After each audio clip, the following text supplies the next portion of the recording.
বনগাঁর ঘটনা। 3 সন্তানের বাবা এনুমারেশন ফর্ম আনতে গিয়ে জানতে পারলেন যে তিনি আরো 2 সন্তানের বাবা। ভুতুরে 2 সন্তানের নাম কাটতে বিডিওর কাছে অভিযোগও দায়ের করা হয়েছে। বনগাঁ দক্ষিণের 191 নম্বর পার্টের ভোটার রবীন্দ্রনাথ বিশ্বাস 3 সন্তান নিয়ে রবীন্দ্রনাথ বিশ্বাসের 5 জনের পরিবার।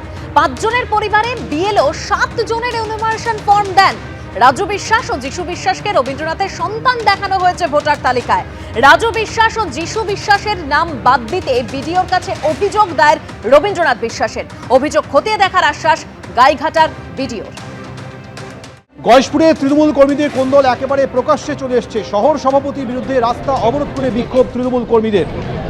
রাস্তা অবরোধ করে বিক্ষোভ উত্তপ্ত গয়েশপুরের 17 নম্বর ওয়ার্ড। গত 7 বছর ধরে সরকারি জমি দখল করে বাস করছে প্রায় 300 পরিবার। শহর সভাপতি মরণ দে নিজেই তাদের সেখানে থাকার আশ্বাস দিয়েছিলেন।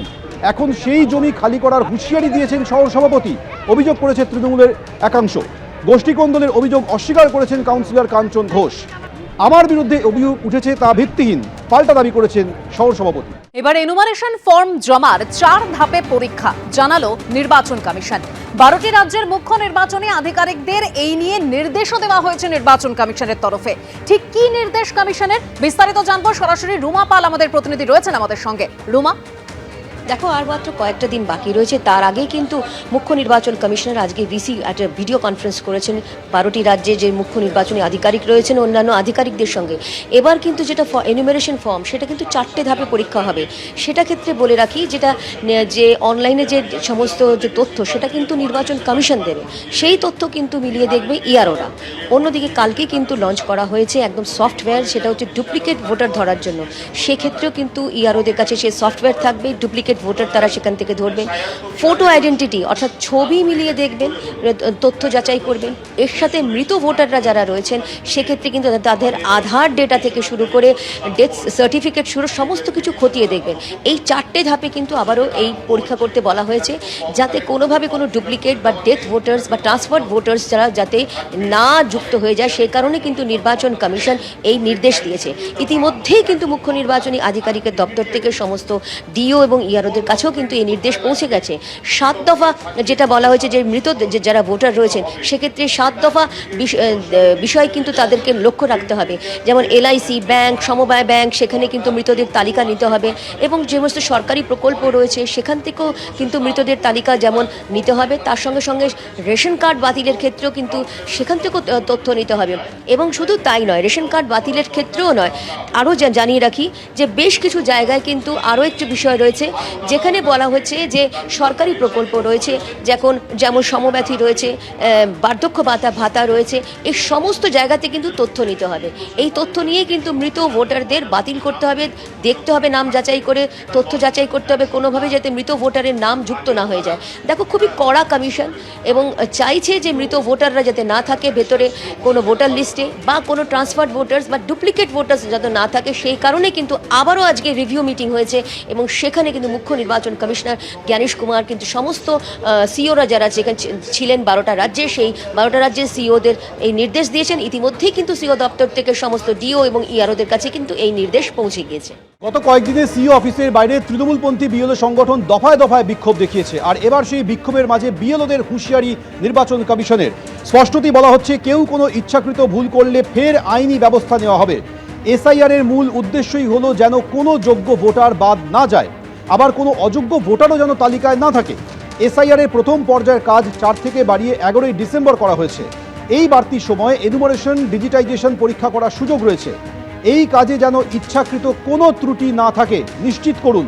বুথ লেভেল অফিসারদের কাজের প্রশংসা করেও এই হুঁশিয়ারি সিও দপ্তরের।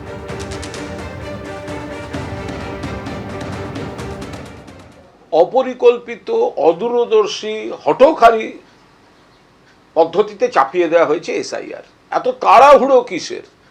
2001-এ নির্বাচনের পর প্রায় 2 বছর ধরে এসআইআর হয়েছে। তাহলে এবার 2 মাসের মধ্যে করতে হবে, 2 বছরের যে কাজটা 2 মাসের মধ্যে করতে হবে। তো ফলে চাপ হয়েছে, ভুলভ্রান্তি হতে পারে, নির্বাচন কমিশনের তরফে হাজার ঘাটতি গাফিলতি ছিল। ফলে এই হুমকিগুলো যেন ওনারা না দেন, এই জন্যই তো মানুষ আরো অসুস্থ হচ্ছে বা মানসিক চাপে পড়ছে। হুমকি দিচ্ছেন কেন? আপনাদের ভুল, আপনারা তাড়াহুড়ো করছেন, আপনারা বিজেপির কথায় চলতে গিয়ে মানুষকে ডোবাচ্ছেন। একদিকে বৈধ ভোটারদের আতঙ্ক, একদিকে বিএলওদের উপর চাপ, মৃত্যুর মিছিল হচ্ছে। যে সময়টা আপনারা বাড়িয়েছেন সেটা আদৌ পর্যাপ্ত কিনা, ফলে এই ধরনের কোনো হুমকি এগুলোই প্ররোচনার কাজ করছে। মালদা সীমান্ত দিয়ে ভারতে ফিরছেন সোনালী বিবি। বাংলাদেশের জেল থেকে মুক্তি পান বীরভূমের সোনালী বিবি। চাঁপাইনবাবগঞ্জ মুখ্য বিচার বিভাগীয় আদালতে জামিন পান সোনালী বিবি সহ 6 জন। আরো তথ্য আমরা জানবো আমাদের প্রতিনিধি আশাবুল হোসেনের কাছ থেকে। আশাবুল, দেখো দেবস্মিতা, সোনালী বিবিরা জামিন পাওয়ার পর এই চাঁপাইনবাবগঞ্জে একটি ভাড়া বাড়িতে তারা থাকতেন এবং আমরা খবর পেয়েছি যে সেখান থেকে তাদের যে মালদা সীমান্ত, ভারত বাংলাদেশ যে মালদা সীমান্ত, মেহেদিপুর যে বিওপি ক্যাম্প রয়েছে তার উদ্দেশ্যে তারা কিছুক্ষণ আগে রওনা দিয়েছেন এবং সীমান্তের দিকে তারা আসছেন এবং কিছুক্ষণের মধ্যেই তাদের এই মালদার যে মেহেদিপুর বিওপি ক্যাম্প রয়েছে সেখানে আনা হবে এবং তারপর যা নিয়মকানুন আছে সেটা মেনে তাদের ভারতে প্রবেশ করানো হবে। তুমি জানো যে সুপ্রিম কোর্ট তারা ইতিমধ্যেই নির্দেশ দিয়েছিল যে অবিলম্বে এই সোনালী খাতুন, তার পুত্র সন্তান এবং আরও সব মিলিয়ে যে 6 জন তারা ভারতের নাগরিক, তাদের ভারতে ফেরাতে হবে এবং সুপ্রিম কোর্টের সেই নির্দেশ মেনেই অবশেষে তৎপর হয়েছে কেন্দ্রীয় সরকার এবং কেন্দ্রীয় সরকারের তৎপরতায় অবশেষে তারা ফিরছেন নিজেদের দেশে এবং সব কিছু ঠিকঠাক থাকলে আজকে রাতের মধ্যেই তারা মালদা দিয়ে তারা প্রবেশ করবেন, ভারতে প্রবেশ করবেন। এবং তারপর সুপ্রিম কোর্ট এটাও নির্দেশ দিয়েছে যেহেতু আসন্ন প্রসবা রয়েছেন সোনালী বিবি, ফলে তার মানবিক কারণে তার সমস্ত চিকিৎসার ব্যবস্থাও করতে হবে সরকারকে এবং রাজ্য সরকারকেও নির্দেশ দেওয়া হয়েছে সেই মতো তাদের চিকিৎসার ব্যবস্থা করা হবে এবং সব কিছু ঠিক থাকলে যে খবরটা আমরা পাচ্ছি আজকে রাতের মধ্যেই মালদার মেহেদিপুর সীমান্তে বিওপি ক্যাম্পে পৌঁছে যাবেন সোনালী বিবি এবং তার পুত্র সন্তান। বিডিআর বিএসএফের হাতে তাদের তুলে দেবে এবং তারপর তাদের নিয়ম মেনে তাদের আমাদের দেশে প্রবেশ করানো হবে। ধন্যবাদ আশাবুল। অর্থাৎ যেরকম আমাদের প্রতিনিধি জানালেন যে সব ঠিকঠাক থাকলে আজ রাতের মধ্যেই মালদা সীমান্ত দিয়ে ফেরার সম্ভাবনা রয়েছে সোনালী বিবির। এর আগে সোনালী বিবি এবং তার পরিবার ও স্থানীয় বাসিন্দারা কি বলেছিলেন শোনাবো।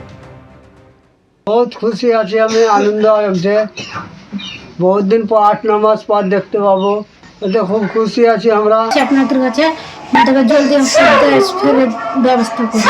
একটা সন্তান আছে, টাইম নাই বেশি, 9 মাসে চলছে। ভারত সরকারকে বলতে চাই আমাদেরকে জোরাত করছে, আমাদেরকে জলদি আমাদের দেশ ফেরত করছে, পাঠান দেন। দিল্লির পুলিশ ধরা ছিল, আমরা বাংলা কথা বলছিলাম, কাজে গেছিলাম, সেই লেগে আমাদেরকে ধরে আমাদেরকে এদিকে পোষণ করেছে। মমতা ব্যানার্জি আর অভিষেক ব্যানার্জির লেগে আজকে আমরা জেল থেকে বের হচ্ছি। মমতা ব্যানার্জি আর অভিষেক ব্যানার্জিকে ধন্যবাদ। আমরা দেশ যেতে চাই, আমাদের খুব সমস্যা হচ্ছে। এবিপি আনন্দ, এগিয়ে থাকে, এগিয়ে রাখে।